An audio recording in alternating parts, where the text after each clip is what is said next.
की नजरें हैं गुजरात पर। पहले के विकास में क्या अंतर थे, अब के विकास में क्या अंतर है? गुजरात में जब नरेंद्र मोदी साहब 2002 में आए तब से जो सरकार बनी, हिंदुत्व की सरकार बनी। लेकिन जाम्बूगुड़ा के स्कूल भी काफी आकर्षण का केंद्र बन रहे हैं। ये जो स्कूल है आपने आदिवासी क्षेत्रों में बनाए और आदिवासी के लिए भी काम किया है। केजीबी कस्तूरबा बालिका विद्यालय हमारे वहाँ 3 है, हीरापुर में है, हवेली में है, रामपुरा में है, मॉडल स्कूल है रामपुरा में। दूर दराज गांव में जाते थे, हैंडपंप चलते थे, लेकिन अभी क्या व्यवस्था है यहाँ पर पानी की? हमने नल से जल योजना, वास्मो योजना और एक गांव में ओछा में ओछा 30 हैंडपंप, 35 हैंडपंप ऐसा नया बना।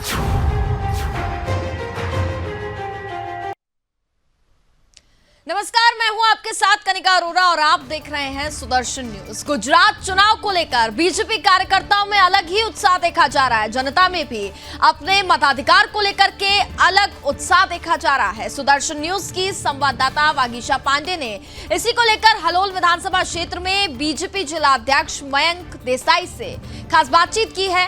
क्या कुछ बात की है चर्चा में, जरा नजर डालते हैं। इस वक्त देश की नजरें हैं गुजरात पर। हर एक व्यक्ति, हर एक बच्चे की नजर है गुजरात पर, क्योंकि प्रधानमंत्री नरेंद्र मोदी का राज्य। गुजरात मैंने बनाया है, ये प्रधानमंत्री नरेंद्र मोदी ने कहा। कितना बनाया है ये बीजेपी के कार्यकर्ता से अच्छा भला कौन जान सकता है। बीजेपी कार्यकर्ता जो काफी लंबे समय से इसी पार्टी में जुड़े हुए हैं, क्योंकि प्रधानमंत्री नरेंद्र मोदी की पार्टी है। हम बीते सालों से लेकर आज तक के विकास को जानेंगे कि गुजरात के जो हलोल विधानसभा क्षेत्र है उसमें सालों पुराने जो पावागढ़ मंदिर है और अब की स्थिति क्या है पावागढ़ मंदिर की, क्योंकि धार्मिक स्थलों को बढ़ावा देना ये सिखाया है प्रधानमंत्री नरेंद्र मोदी ने। हम हिंदुस्तान में रहते हैं और हम बात भी हिंदुत्व की करते हैं। ऐसे में हलोल विधानसभा में कितने विकास हुए, क्योंकि सबसे बड़े मुद्दे इस बार गुजरात में हैं, तो वो है पुल, वो है रोड, वो है पानी। और गुजरात के हर एक विकास को लेकर आज बीजेपी लोगों के बीच उतरी हुई है। हमारी युवा पीढ़ी को पता होना चाहिए कि बीते 20 से 25 सालों में भारतीय जनता पार्टी ने कितना काम किया और इस देश को आगे बढ़ाने में भारतीय जनता पार्टी का कितना हाथ है। और इस वक्त हमारे साथ हलोल विधानसभा के जिला महामंत्री देसाई, पहले के विकास में क्या अंतर थे, अब के विकास में क्या अंतर है, पहले क्या था, अब क्या समय है, क्योंकि उन्होंने जमीन से लेकर आज जब बीजेपी पार्टी यहाँ पहुंच गई है वो पूरा सफर उन्होंने तय किया है। उन्हीं से जानते हैं। बहुत बहुत स्वागत है आपका सुदर्शन न्यूज पर। जी, मैं देसाई मयंक कुमार गोविंदलाल, जिला बीजेपी महामंत्री। मैंने जब छोटा सा तब कांग्रेस की सरकार भी गुजरात में देखी है। जब कांग्रेस की सरकार थी तब हम छोटे से यहाँ से हमारा गांव बरोड़ा जाना 70-75 किलोमीटर है जाम्बूगुड़ा से। तब हम एक बस चलती थी अहमदाबाद जाम्बूगुड़ा। तब बस में बैठ के जाम्बूगुड़ा से बरोड़ा जाने की टिकट कराते थे। हम यहाँ से पावागढ़ तक पहुँचते थे।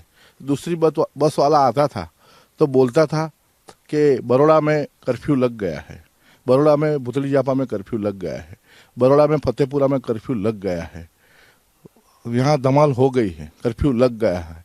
तो बस वापस लेके जाम्बूगुड़ा में हम बरोड़ा भी पहुँच नहीं सकते थे। ऐसी सरकार भी हमने देखी है। गुजरात में जब नरेंद्र मोदी साहब 2002 में आए तब से जो सरकार बनी, हिंदुत्व की सरकार बनी, तब से एक भी कर्फ्यू नहीं लगा। कर्फ्यू मुक्त गुजरात हो गया है।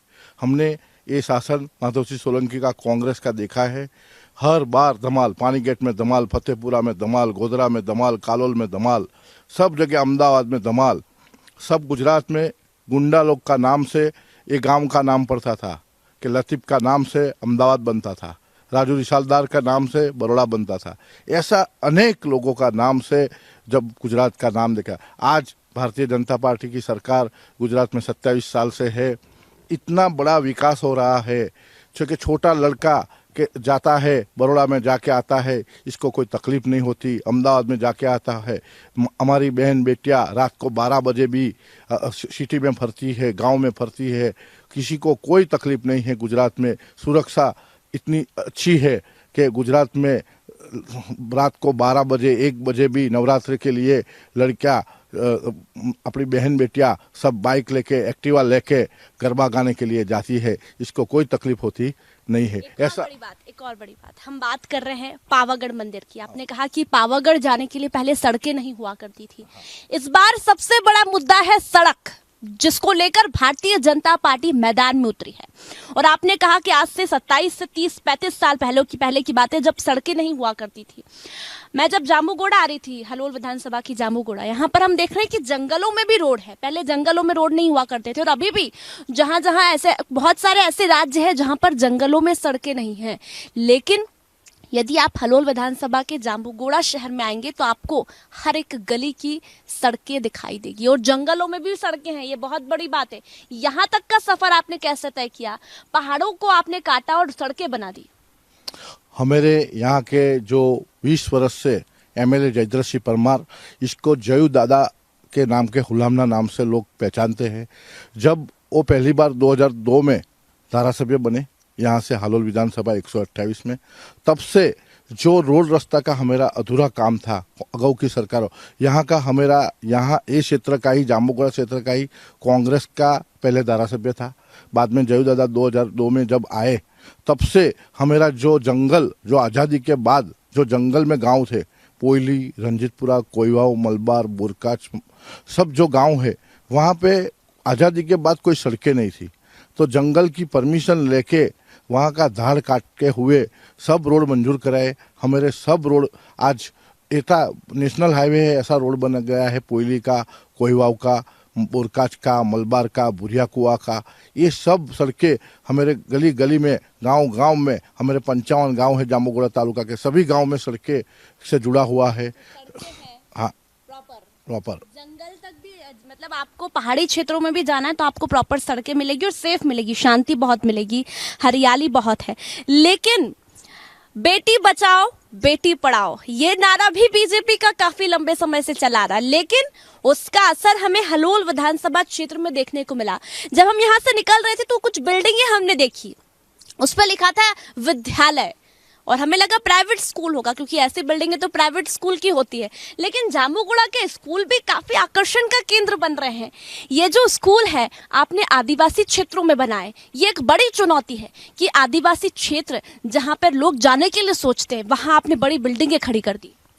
मैडम, मैं आपको बीजेपी का कार्यकर्ता हुए आपको ऐसा लगेगा कि बीजेपी का ही वखान करेंगे, पर तुम हर एक नागरिक को पूछो। हमारे वहाँ हमारे बच्चे लोग जो है, हम भी पढ़ते थे, तब हमको जो कॉलेज नहीं थी हमारे तालुके में, तो कॉलेज के लिए हमको साइंस कॉलेज करना है ना, तो यहाँ से 100 किलोमीटर छोटा उदयपुर जाना पड़ता है, यहाँ से डभोई जाना पड़ता था, यहाँ से गोधरा जाना पड़ता, यहाँ से बड़ौदा जाना पड़ता था साइंस कॉलेज के लिए। आज हमारे जयद्रथ सिंह परमार साहब जब उच्च और टेक्निकल शिक्षण मंत्री बने, तब हमारे वहाँ आर्ट्स एंड साइंस कॉलेज जाम्बूगोड़ा में 24 करोड़ रुपए का बिल्डिंग बनाया, कॉलेज मंजूर हो गई, आज कॉलेज चालू है। यहाँ से आजू बाजू से सब क्षेत्र से 2-3 जिले से हमारे वहाँ स्टूडेंट लोग बनने आ जाए हैं। इसके लिए हमारे लोग की रोजगारी भी बढ़ गई। इसके बाद हमारी आदिजाति कन्याशाला, आप वहाँ पर जाके देखोगे तो आदिजाति कन्याशाला में बेटियों को जे रीते रखते हैं, डल्लोप के गादले में रहने के लिए, इसको सब कॉस्मेटिक आइटम भी मिलती है, भोजन के लिए, नाश्ता के लिए, सब सुरक्षा, सब चौपड़ा बोपड़ा सब वगैरह, सब ड्रेस, सब कुछ मुफ्त में मिलता है आदिवासी लोग के लिए। यहाँ आदिवासी लोग की बहुत बस्ती है हमारे वहाँ, और आदिवासी के लिए भी काम किया है। केजीबी कस्तूरबा बालिका विद्यालय हमारे वहाँ 3 है, हीरापुर में है, हवेली में है, रामपुरा में है, मॉडल स्कूल है रामपुरा में, हवेली में मॉडल स्कूल है। हमारे वहाँ बहुत शिक्षण क्षेत्र में काम हुआ है। जो लोग माइग्रेशन पर जाते थे, इसके बच्चे लोग को भी पढ़ने के लिए चालोर में आश्रमशाला, आदिवासी आश्रमशाला खुली। हमारे वहाँ इतना बड़ा विकास हुआ है कि कोई भी क्षेत्र में विकास के लिए नहीं। हमारा जो CSC सेंटर है, आप CSC सेंटर में जाओ, आरोग्य की सुविधा है, ये वहाँ जाओगे तो आप बोलेंगे कि प्राइवेट हॉस्पिटल में हम आ गए हैं। और कोरोना के कारण में हमारे भारतीय जनता पार्टी ने, सब कार्यकरों ने इतना काम किया है। एक समिति बनाई थी, गांव की समिति, ग्राम पंचायत की समिति, इसमें सबको टिफिन व्यवस्था में जाने के लिए बोला था। कोई भी मरीज को हॉस्पिटल ले जाना, इसके लिए ड्राइवर भी बनाया था हम लोग। बाकी कोरोना में क्या है कि पोता के घर के आदमी, जब घर के आदमी हो, पोता के भाई होता है, बहन होती, तो भी नज़दीक नहीं जाती। पर हमारे बीजेपी के कार्यकर्ता इसको ड्राइवर बन के हॉस्पिटल में छोड़ने गए हैं और इसको सब समिति बना के हमने काम किया है। तब कोई आम आदमी वाले कि कोई कांग्रेस वाले किसी को बिस्किट देने के लिए भी हॉस्पिटल में नहीं आए। ने कहा कि अगर स्कूलों में आप जाकर देखेंगे तो सब कुछ फ्री है, लेकिन कोरोना का काल का वो समय भी भारतीय जनता पार्टी ने देखा है जब लोगों के घर के गेट बंद थे और लोगों के लिए रोजगार नहीं था, उनके पास खाने के लिए भोजन नहीं था। तब यदि हलोल विधानसभा की हम बात करें तो घर घर जाकर भोजन पहुंचाया गया, फ्री राशन, हर घर जल योजना की हम बात करते हैं, क्योंकि पहले के समय, हमने पुराने के समय में देखा है, लोग पानी के लिए दूर दराज गांव में जाते थे, हैंडपंप चलते थे, लेकिन अभी क्या व्यवस्था है यहाँ पर पानी की। और दूसरी चीज, प्रधानमंत्री नरेंद्र मोदी की सबसे बड़ी योजना की हर एक गरीब का मकान हो, और आज इस सीट पे हम आए हैं तो हम देख रहे हैं कि हर किसी के मकान तो है। हमारे वहाँ पहले पानी की बात करते हैं। पहले जब कांग्रेस का राज था तब टैंकर राज चलता था, टैंकर देते थे, इस लोगों का एक टैंकर का कॉन्ट्रैक्ट करते थे, इसका टैंकर मत दे। टैंकर की कीमत से ज़्यादा तो उस लोगों ने इसका किराया लिया है और पानी नहीं पहुंचा है। हेडपम्प होता था, एक गांव में एक हेडपम्प, 2 हेडपम्प के लिए लोग मरते थे, बेड़ा लेके जाते थे माता और बहनों, और झगड़ा हो जाता था। इसकी एफआईआर भी आज भी रिकॉर्ड पे है। पानी के लिए जो एफआईआर फटी है वो भी आज रिकॉर्ड पे है। हमारे माननीय वड़ा प्रधान श्री मोदी साहब मुख्यमंत्री गुजरात के बने, हमारे धारासभ्य जयू दादा बने, तब से हमने नल से जल योजना, वास्मो योजना, और एक गांव में ओछा में ओछा 30 हेडपम्प, 35 हेडपम्प ऐसा नया बना। और पाइपलाइन से पानी, नर्मदा का नीर से केवड़िया से कच्छ तक जाता है, और सब घर पे नल से जल योजना का काम चल रहा है। कितने गांवों में पूरा भी हो गया है, जो बाकी काम है वो भी पूरा होने वाला है। पानी समितियां बनी है। इसके पानी की बहुत बड़ी प्रॉब्लम हमारी सरकार ने दूर की। बाद आपने बात की आवास और मकान की। जब हर किसी को ऐसा एक सपना होता है कि मेरा एक अच्छा घर चाहिए, रोजगारी के लिए जाते हैं, मजदूरी के लिए जाते हैं, रात को सोने के वक्त अच्छा मकान हो तो इसको रात को आराम मिलता है। तो पहले तो क्या था, कांग्रेस के राज में जो आवास आता था वो भी चालू आवास आता था, सागौर से बनता था, और सोता था तो इसमें पानी डलता था, तो रात को भी इसको उजागर करना था, सुबह काम नहीं कर सकता था। आज नरेंद्र मोदी साहब ने गांव के लिए 1,20,000 का आवास देते हैं प्रधानमंत्री। हाँ, प्रधानमंत्री आवास जो दे रहे हैं, वो इसमें पहला हफ्ता काम करने से पहले ही पहला हफ्ता इसके खाते में डालते हैं। कोई कॉन्ट्रैक्टर को नहीं देते, पैसा भी इसके खाते में डालते हैं, और ऑनलाइन मकान लाभार्थी के खाते में डालते हैं। पूरी हो गई। अगला लॉट बाकी है, दूसरा लॉट भी 2024 तक सबको आवास मिल जाने वाले हैं। आवास की भी हम बात कर रहे हैं, पुल हो गया, ब्रिज भी हम देख रहे हैं कि ब्रिज भी जो हाईवे बने हुए हैं, अब हमको किसी भी एक गांव से दूसरे शहर में, एक गांव से दूसरे गांव में जाना है तो हाईवे भी हमने देखे हैं कि सड़कें भी बढ़िया बनाई हैं। हमारे वहाँ हाईवे और सड़क का काम भी हुआ। हमारे हालोल जाम्बूगुड़ा का जो रोड है अभी खलास हो गया, अभी चालू हो गया है, चालू ही है काम। आप देखोगे तो शिवराजपुर से सब चालू है हमारा काम। नेशनल हाईवे 756 क्यों लेट हुआ कि पहले ये रोड स्टेट में था, अब आ गया एनएच में। इसका 756 नंबर है। अभी 34 करोड़ रुपया मंजूर हुआ ये हाईवे का, अभी भी काम चालू है। आशीष कंस्ट्रक्शन नाम को कंपनी है, इसको वर्क ऑर्डर दे दिया है और काम चालू है। सब सड़कें गुजरात में अच्छी बन रही है और कनेक्टिविटी भी बहुत अच्छी है। हमारे आरोग्य क्षेत्र में फ़ोन करो, 108 गाड़ी बुलाओ, सब जगह डूंगर पे भी गाड़ी आ जाती है। आयुष्मान कार्ड, प्रधानमंत्री नरेंद्र मोदी की एक और आयुष्मान कार्ड आपकी विधानसभा में कितने बढ़ गए हैं, कितनी संख्या, कितने लोग बचे हैं अभी? हमारी विधानसभा में आयुष्मान कार्ड 75% लोग को आयुष्मान कार्ड दे दिए हैं। हमने यहाँ पे एक सेंटर खोला है, हमारी पार्टी तरफ से एक सेंटर खुला है, वहाँ सब लोग बैठते हैं, कार्यकर्ता बीजेपी के कंप्यूटर लेके इसका आयुष्मान कार्ड की एजेंसी ले ली है। सबको मुफ्त में आयुष्मान कार्ड, कोई भी खर्चा नहीं करना, आयुष्मान कार्ड निकल जाता है। रेशन कार्ड का नाम करना है, जो भी कोई भी लोक सेवा के लिए जन सेवा केंद्र खोला है, और जन सेवा केंद्र करके यहाँ सेंटर जाम्बूगुड़ा में तालुका प्लेस पे रखा है। यहाँ से सबको आयुष्मान कार्ड, रेशन कार्ड का काम, आवक का दाखला का काम मुफ्त में, जो भी आए इसको मुफ्त में पानी पिलाते हैं, बैठाते हैं, शांति से इसका काम कर रहे हैं। विधवा पेंशन का काम है, जो गंगा स्वरूप बहनों हो गया, पानी हो गया, रोडें हो गई, अनाथ बच्चियों के लिए स्कूल हो गया, दिया, उनकी रहने की व्यवस्था हो गई, स्कूलों में हॉस्टल भी आपने बना दी कि भाई अगर किसी के पेरेंट्स नहीं है, कोरोना काल में बहुत सारे बच्चों ने अपने पेरेंट्स को खोला तो उनके लिए पूरी व्यवस्था की। सारी चीज़ें, चाहे गर्मी हो चाहे ठंड हो, सारे जो हम नॉर्मल लोग पहनते वैसे पूरी व्यवस्था उनके लिए की है। लेकिन महिला सशक्तिकरण की बात भी बीजेपी पार्टी करती है, तो विधवाओं के लिए क्या योजना चलाई जा रही है? पहले विधवा पेंशन मिलता था तो कैसा था कि 18 वर्ष का लड़का इसका हो जाए बाद पेंशन बंद हो जाता था।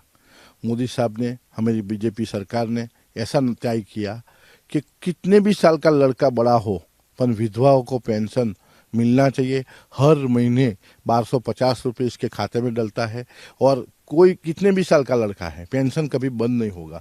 इसको 1250 रुपये विधवाओं को मिलता है क्योंकि इसको किसी के सहारे मत रहना चाहिए। इसको भी छोटा मोटा खर्चा हो विधवा को तो इसका खर्चा। दूसरी योजना हमारे सरकार ने, ये गुजरात सरकार ने ये की पालक माता पिता योजना। जो पालक माता पिता योजना है, जो पालक माता पिता में ऐसा है कि किसी का माँ और बाप गुजर गया है, लड़का अनाथ है, तो अनाथ लड़का को इसका केस बनाते हैं तो जिसको इसको पालक है, इसका मासा पालता है, इसकी मासी पालती है, इसका काका पालता है, इसकी काकी, इसका नाना पालता है, इसकी नानी पालती है, तो नाना को और नानी को भी दर महीने ये पालक के लिए 3000 रुपया हर महीने हमारी सरकार दे रही है। और हमारा एक सक्सेस स्टोरी किस्सा बनाइए। हमारे पोयली गांव है, जामुगोड़ा का जंगल में पोयली गांव है, नायक समाज का गांव है। वहाँ पे जब बड़ा ढाड़ पे गांव है, वहाँ का नाम नायक समाज का 2 लड़का हालोल बस स्टैंड पे भीख मांग रहे थे। तब हमारे कलेक्टर ने देखा, हमारे कार्यकर ने देखा। तो देखिए, सारी योजनाएं जो है बीजेपी की, जो गुजरात में जमीन पर उतरी है, उसके बारे में तो हमने बातचीत की है। लेकिन आपका इतना लंबा सफर रहा है, ऐसी कौन सी वो बातें हैं जिसको याद कर कर आप कहते हैं कि हाँ, अब हलोल विधानसभा का विकास है वो हम नहीं रुकने देंगे? हम हलोल विधानसभा के विकास कभी रुकने नहीं देंगे। और हमारा जो उम्मीदवार है जयद्रथ सिंह परमार, पार्टी ने जो इसको टिकट दी है, CR पाटिल साहब ने, भूपेंद्र सिंह साहब ने, अमित शाह साहब ने, नरेंद्र मोदी साहब ने जो इस पे विश्वास किया है, ये बहुत सही तरह से विश्वास किया है। एक अच्छे आदमी को पार्टी ने भारतीय जनता पार्टी के उम्मीदवार बनाए हैं। दूसरी बात करते हैं, हमारे वहाँ एक आपको पालक माता पिता की बात कर रहा था। पालक माता पिता की जो योजना चल रही है, इसमें हमारे वहाँ पोयली गाँव है, जामुगोड़ा तालुका का, वहाँ के 2 लड़के हालोल में सड़क पे जाके भीख मांग रहे थे। अभी कोई बीजेपी के कार्यकर्ता, हमारा नितिन भाई है, और कलेक्टर जा रहे थे, हमारा DM कहते हैं कलेक्टर को, DM जा रहे थे तो इसका बोला क्यों भाई भीख मांग रहा है? था कि मेरा माँ बाप गुजर गया है, कोई है नहीं मेरे को। कहाँ रहता है? तो कि मेरी मासी के वहाँ रहता हूँ, हालोल में रहता हूँ, था जामुगोड़ा का। मेरी मासी कहाँ रहती है? आपकी मासी था कि वहाँ रहता। तब वो दोनों लड़कों को गाड़ी में बिठा दिया और बोले कि पहले तुमको पता है कि तेरे को कहाँ पे है तेरा जब रखता है मासा मासी? तो इसके घर पे गए, इसका सब डॉक्यूमेंट लिया, सारी टीम उतार दी, दोनों को पालक माता पिता का केस बनाया और इसको 3-3 हजार रुपया आज भी पेंशन मिल रहा है। तब से इसने भीख मांगना बंद कर दिया। ऐसी बहुत बढ़िया योजनाएं बीजेपी सरकार ने की है। जिसके माँ बाप नहीं है और जो बच्चे भीख मांगते हैं उनके लिए भी सरकार ने एक पेंशन योजना चलाई है। तो 20 साल से बीजेपी का गढ़ रहा है ये। 20 साल पहले कांग्रेस थी, लेकिन इस गढ़ को ऐसे ही बीजेपी के कार्यकर्ताओं ने मिलकर कायम रखा। आज हम देख रहे हैं कि बीजेपी 20 साल से है, कितने विकास हुए हैं, कैसे कांग्रेस के किले को आपने तोड़ा, इतने सालों से कायम रखा बीजेपी के किले को। यहाँ पे जब से मोदी साहब मुख्यमंत्री बने गुजरात के, तब से जो काम मोदी साहब ने किए, यहाँ के MLA ने भी, जो जयद्रथ सिंह परमार साहब ने भी हमारे विस्तार में कॉन्स्टिट्यूंसी में जो काम किए, इससे लिए जो कांग्रेस का पहले गढ़ था, ये इलाका हालोल जो गढ़ था, तो आज बीजेपी में हो गया है। और इतनी बड़ी लीड आने वाली है बीजेपी की इस क्षेत्र में कि प्रत्याशी उम्मीदवार को भी तय करना पड़ेगा हम कैसे कितना मत लेंगे। हमारी बहुत पंचमहाल जिले में बहुत बड़ी लीड आने वाली है और गुजरात में हालोल सीट का नाम रहेगा, क्योंकि आज सारी विधानसभा बीजेपी में हो गई है।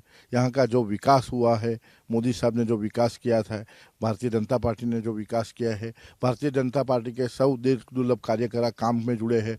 जो CR पाटिल हमारे अध्यक्ष है गुजरात के, उसने भी हमारे कार्यकर्ता को जो पेश समिति का प्रणेता है, जो पेश समिति बनी है, इससे जो बीजेपी के कार्यकर्ता काम कर रहे हैं संगठनात्मक, हमारे जो धारासभ्य है जयद्रथ सिंह जी परमार साहब ने जो विकास किया, ये सब मिलके जो बीजेपी के कार्यकर्ता कैंपिंग में लगे हैं। और आज जो वातावरण है बीजेपी का हालोल 128 विधानसभा में बहुत बढ़िया वातावरण है। आप यहाँ आए, हमारा इंटरव्यू लिया, आपका आभार सुदर्शन चैनल का। एक और बड़ी बात आपने कहा कि प्रधानमंत्री के मुख्यमंत्री रहते हुए जो विकास हुआ है, आज उसी का फल है कि 20 साल से बीजेपी यहाँ बनी हुई है। लेकिन प्रधानमंत्री नरेंद्र मोदी ने एक बात कही इस बार कि इस बार वो रिकॉर्ड टूटे जो मेरे मुख्यमंत्री रहते हुए नहीं हुआ। क्या कहेंगे? इस बार मोदी साहब ने जो बोला कि नरेंद्र का रिकॉर्ड भूपेंद्र तोड़ने वाला है और मेरा मुख्यमंत्री होते हुए भी जो रिकॉर्ड नहीं हुआ, ये बात सही है। इस बार बीजेपी ने कोई बार, पहले 127 मोदी साहब जब मुख्यमंत्री थे बने थे तब 127 ज़्यादा से ज़्यादा सीटों गुजरात में आई है। आज इस बार ऐसा लग रहा है मेरे को 150 प्लस सीटों गुजरात में आने वाली है और आएगी।